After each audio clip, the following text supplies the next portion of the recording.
ঘূর্ণিঝড়ের জেরে ফের বিদ্যুৎস্পৃষ্ট হয়ে মৃত্যুর ঘটনা, ফের প্রাণহানির ঘটনা, ফের রেমাল দুর্যোগে বিদ্যুৎস্পৃষ্ট হয়ে লিলুয়ায় মৃত্যু হয়েছে এক যুবকের। অর্থাৎ বাংলায় রেমাল দুর্যোগে মৃত বেড়ে হলো 7। বাড়ির কলিং বেলে সুইচে হাত দিতে বিদ্যুৎস্পৃষ্ট হয়ে মৃত্যু হয় যুবকের। এর আগে আপনারা জানেন মেমারি, পানিহাটি বা মহেশতলার মতন জায়গায় বিদ্যুৎস্পৃষ্ট হয়ে মৃত্যুর ঘটনা ঘটেছিল। এবার লিলুয়ার ঘটনা। সুনীত হালদার আমাদের প্রতিনিধি রয়েছেন আমাদের সঙ্গে টেলিফোন লাইনে। সুনীত, এর আগে 4 জনে বিদ্যুৎস্পৃষ্ট হয়ে মৃত্যুর ঘটনা ঘটেছে ঘূর্ণিঝড়ের জেরে, এবার লিলুয়ার আরো একজন যুবক। দেখো অনুসূয়া, আজ সন্ধ্যেবেলায় লিলুয়া সূর্যনগরে ঘটনাটি ঘটে। প্রসেনজিৎ গুহ নামে 35-এর এক যুবক বাইরে কাজ সেরে যখন বাড়িতে ফিরছিলেন, সেই সময় বাড়ির যে কলিং বেল তিনি চেপেন এবং কলিং বেল টিপতেই তিনি বিদ্যুৎস্পৃষ্ট হয়ে তাকে ছিটকে যায় এবং তাকে আশঙ্কাজনক অবস্থায় লিলুয়ার টিএল জয়সওয়াল হাসপাতালে নিয়ে গেলে চিকিৎসকরা তাকে মৃত বলে ঘোষণা করেন।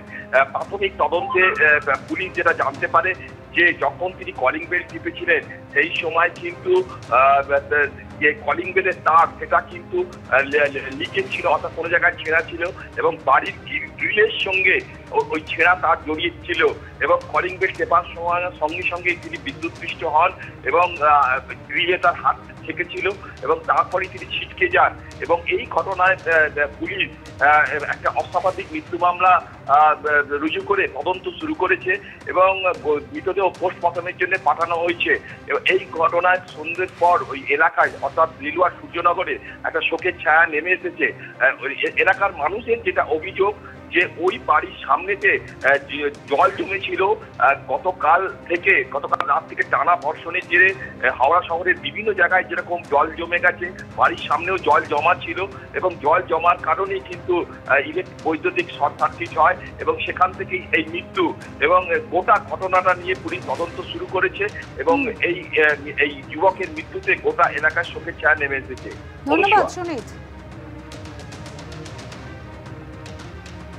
1 জুন আগামী শনিবার শেষ দফার ভোট রয়েছে এবং কাল ফের বঙ্গে আসছেন তার আগে প্রধানমন্ত্রী নরেন্দ্র মোদী।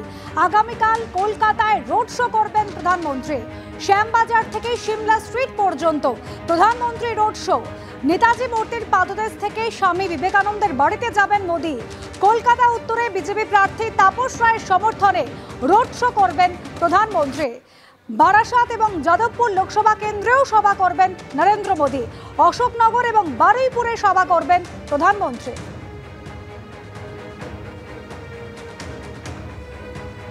অশোকনগর এবং বারুইপুরে সভা করবেন প্রধানমন্ত্রী নরেন্দ্র মোদী। শেষ দফা ভোটের আগে আগামীকাল ফের বঙ্গে আসছেন মোদী।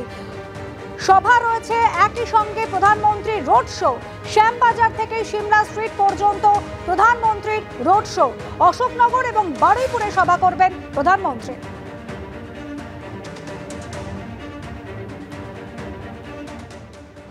উত্তর কলকাতার বিজেপি প্রার্থী তাপস রায়ের সমর্থনে আগামীকাল কলকাতায় রোড শো করবেন প্রধানমন্ত্রী নরেন্দ্র মোদী। আর মুখ্যমন্ত্রী মমতা বন্দ্যোপাধ্যায় প্রশ্ন তুলছেন যে বিজেপির প্রতীক লাগিয়ে প্রধানমন্ত্রী র্যালি করবেন বলে কেন বিজ্ঞাপন দিচ্ছে বিজেপি। प्राइम मिनिस्टर कल एक मीटिंग करेंगे, रैली करेंगे, कर सकते हैं, हमारा कोई एतराज नहीं है।